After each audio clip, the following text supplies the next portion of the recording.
When you love someone with an addiction, what usually happens is severe isolation. Some of this is intentional and some of it is not. So what happens is when we're in high, excuse me, my brain is glitching. When we're in high amounts of stress and it becomes chronic stress is after a few weeks. What happens is the body tries to preserve energy, and so it withdraws. And you'll see that with depression. Why are you always withdrawing and isolating?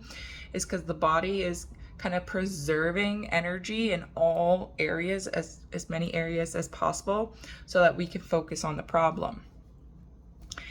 And the same is true when you love someone with an addiction. You start to isolate, not only to preserve yourself, but also because it's a scary situation. And even though there are millions and millions of addicts just in the US alone, times, let's say, at least 3 family members close to them, you're talking 150 million family members and loved ones out here who have an addict in their life.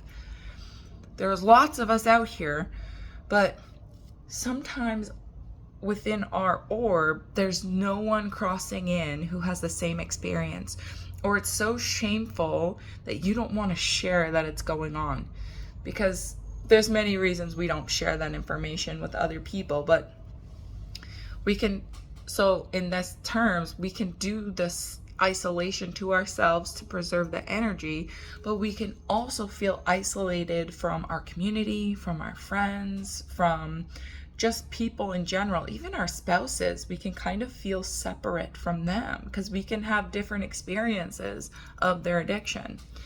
So the loneliness factor when you love someone with an addiction is very high. And that's scary, to be in this situation where you feel completely alone, desperate, and chaotic. There's no one around to support you or validate you. And that's one of the hardest parts about loving someone with an addiction, is feeling like this outsider.